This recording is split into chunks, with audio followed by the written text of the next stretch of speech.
This is a league where you enjoy success, but you also have to deal with adversity. And the Bengals right now, they're in the second part of that equation.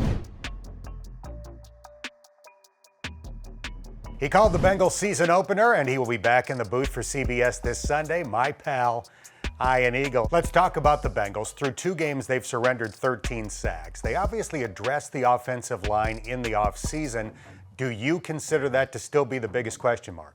I think it was the biggest question mark coming into the season. Clearly, it's still an issue. I wouldn't pin everything on the offensive line. I think it's a lot of different parts. Running game has to be better, create a bit more in play action, in movement, trying to put Burrow in positions where it's not all on his shoulders at all times. Every year in the NFL, you get this very strong reminder. It's hard to win games.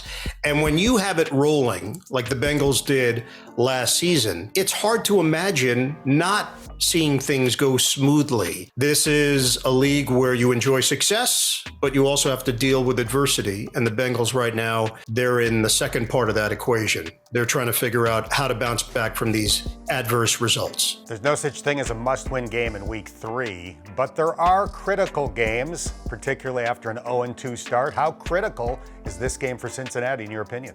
Over the course of NFL history since the merger, if you start 0-3, you have a 2.5% chance of making the playoffs.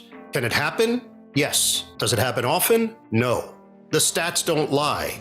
You put yourself in an 0-3 hole, it's going to be very difficult to climb out of. Let's talk about the Jets. They only won 4 games last year. They're 1-1 this year. Joe Flacco's playing better. What stands out to you about the Jets through 2 games? An injection of youth more than anything else. They desperately needed an impact draft class, and they've gotten it. With Wilson, who emerged last week, with Sauce Gardner, Breece Hall, same deal. They just needed legit talent, guys that step onto that field and you know on first glance that they're going to actually be good pros. But it's hard to evaluate them until Zach Wilson's under center. The injured right knee suffered on the second possession of the preseason, but that's why Joe Flacco was brought in. Veteran presence, been through everything, experienced, and can still throw the football around a little bit. Ian, you're the best. I appreciate your time. Look forward to seeing you this Sunday. Can't wait for it, Dan. Always great talking to you. Safe travels.